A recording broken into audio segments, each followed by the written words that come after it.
She pressed the play button. The recorded voice spoke back. It was slow and heavy. Every single word sounded broken, but the voice was hers. Meet Clara.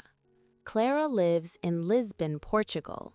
It is a beautiful city with bright yellow trams and sunny streets. Clara is a graphic designer. She works on her computer all day. She studies English very hard. When Clara walks around Lisbon, she practices English conversations inside her head. In her head, her English is perfect. She sounds exactly like a famous Hollywood actor. She never pauses, and she never makes a mistake. One day, Clara applies for an exciting new job. It is a remote job with an international company. The manager sends her an email. "Hi, Clara," the email says. "We love your design portfolio. Please send us a 2-minute audio recording introducing yourself in English." Clara smiles. She is not worried. "This is easy," she thinks.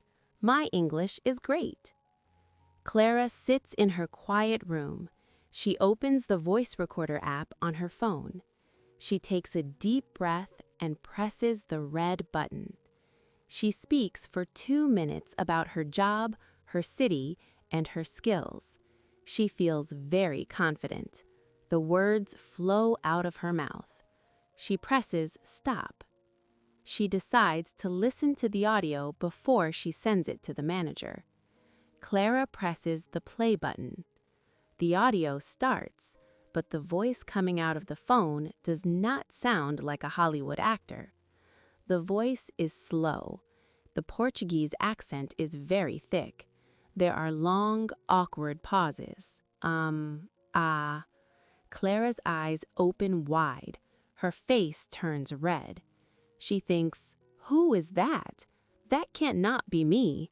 My phone microphone must be broken." But the microphone is not broken. Clara is experiencing the painful gap. This is the massive difference between how you think you sound in your head and how you actually sound in the real world. When we speak, our brain tricks us. It hides our mistakes so we feel safe. Clara listens to the 2 minutes of audio. She feels completely embarrassed.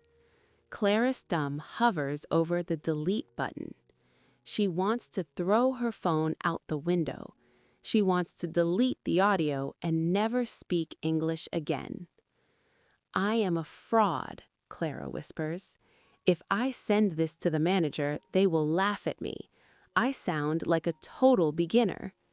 She is ready to give up and close the email. Suddenly, Clara remembers something important. Imagine you are at a nice restaurant.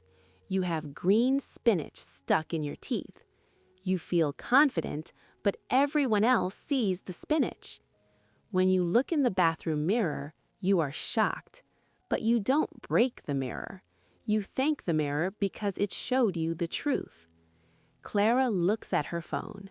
The voice recorder is not an enemy. It is an honest mirror for her ears. Clara takes a deep breath. She does not delete the audio. Instead, she gets a pen and a piece of paper. She listens to the painful recording again. It feels terrible. It makes her cringe, but she listens like a detective. She notices that she always forgets the S at the end of plural words. She notices that she says every 5 seconds. Now that she hears the exact mistakes, she finally knows how to fix them. Clara deletes the first recording. She presses the red button again. This time, she focuses on her mistakes.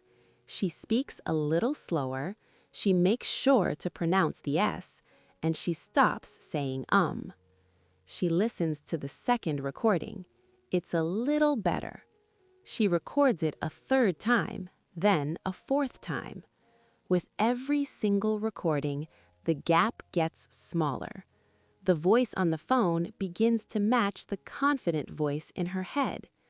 On the 5th try, Clara smiles. The recording is not flawless. She still has a beautiful Portuguese accent, but the English is clear, strong, and steady. She attaches the audio file to the email and clicks Send. Clara realizes that the most painful tool is also the most powerful tool.